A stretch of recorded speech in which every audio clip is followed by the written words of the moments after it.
Gujarati moral story 1 રૂપિયો। એક મહાત્મા ભ્રમણ કરતા કોઈ નગરમાં થઈને જઈ રહ્યા હતા। માર્ગમાં તેને 1 રૂપિયો મળ્યો। મહાત્મા વૈરાગી અને સંતોષથી ભરેલા માણસ હતા। ભલાએ 1 રૂપિયાનું શું કરતા, આથી તેને આ રૂપિયો કોઈ દરિદ્રને આપવાના વિચાર કર્યું। ઘણા દિવસની શોધ પછી પણ તેમને કોઈ ગરીબ માણસ મળ્યો નહીં। એક દિવસથી તેમના દૈનિક ક્રિયાક્રમ માટે સવારે ઉઠીને જુએ છે કે એક રાજા તેમની સેનાને લઈને બીજા રાજ્ય પર આક્રમણ માટે તેમના આશ્રમ સામેથી સેના સાથે જઈ રહ્યા છે। ઋષિ બહાર આવ્યા તો તેને જોઈને રાજાએ તેમની સેનાને રોકવાનો આદેશ આપ્યો અને પોતે આશીર્વાદ માટે ઋષિ પાસે જઈને આવીને બોલ્યા, મહાત્મન, હું બીજા રાજ્યને જીતવા માટે જઈ રહ્યો છું, જેથી મારું રાજ્ય વિસ્તાર થઈ શકે, આથી મને વિજયી થવાનો આશીર્વાદ આપો। તેના પર ઋષિ ખૂબ વિચાર કર્યા પછી તે 1 રૂપિયો રાજાની હથેળી પર મૂકી દીધો।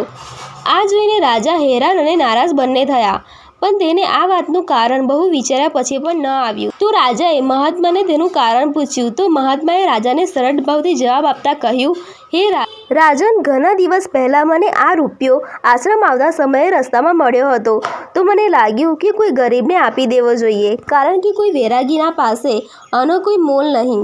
બહુ શોધ્યા પછી પણ કોઈ દરિદ્ર માણસ મને મળ્યું નહીં। તમને જોઈને આ ખ્યાલ આવ્યો કે તમારાથી દરિદ્ર તો કોઈ નહીં।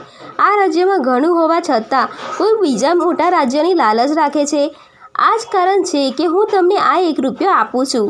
રાજાને ભૂલ લાગી અને તેને યુદ્ધ કરવાના વિચાર પણ મૂકી દીધા। આ વાર્તાનો બોધ એ છે કે સાચી સમૃદ્ધિ બહારના વૈભવ અને સંપત્તિમાં નથી, પરંતુ આંતરિક સંતોષ અને શાંતિમાં છે।